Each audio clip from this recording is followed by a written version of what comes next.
Dans la gestion de votre compte marketing email, il y a deux éléments très importants qui sont les listes email et la segmentation.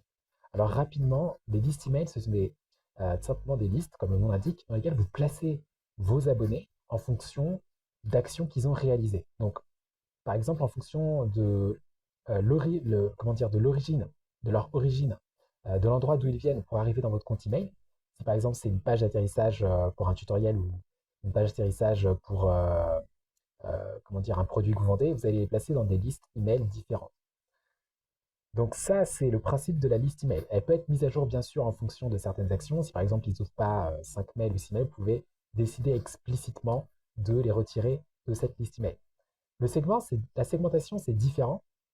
Et c'est aussi ce qui rend particulièrement intéressant la segmentation, c'est que vous placez les gens. En fait, vous créez des critères. Ce n'est même pas que vous placez les gens, c'est que vous créez des critères, vous préparez des critères et vous dites, OK, si quelqu'un répond à ces critères-là, donc il appartient au segment, à tel ou tel segment.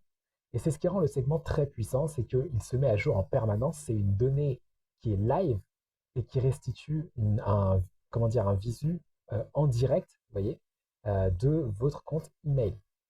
Donc, ça, c'est vraiment important sur la segmentation. Et il y a autre chose dont je voulais vous parler aujourd'hui, et c'est ce qui m'amène en fait à créer cette publication aujourd'hui, c'est euh, un principe tout simple de segmentation et que c'est très puissant, c'est d'observer qui ouvre le plus vos emails.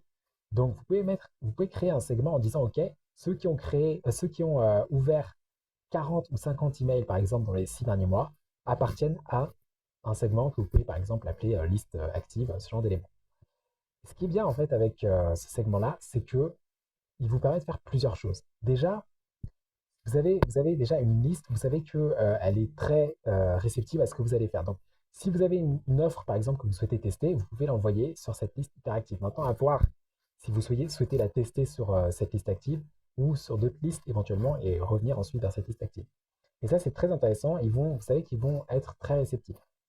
Ensuite, si par exemple vous avez un post, une publication qui est très importante et vous souhaitez booster cette publication, ou en tout cas lui donner lui donner de l'interaction, vous pouvez l'envoyer directement à votre liste active. De manière générale, ce qui est intéressant avec la liste active, en fait, c'est que pour chaque euro de mail que vous investissez dessus, vous allez avoir une réponse qui est très forte, en fait. Et donc ça peut être intéressant parce que du coup, ça vous permet de effectivement optimiser votre communication sans pour autant avoir envoyé beaucoup de mails. Donc pensez bien à cette liste active. C'est un segment qui est très simple à mettre en place et qui est très puissant pour votre communication email. Voilà, c'est une astuce que je voulais partager aujourd'hui avec vous. Si vous souhaitez en recevoir d'autres, bien sûr, abonnez-vous sur ma chaîne. Je publierai régulièrement d'autres astuces pour booster votre communication et booster vos ventes. Je vous remercie, je vous dis à très bientôt.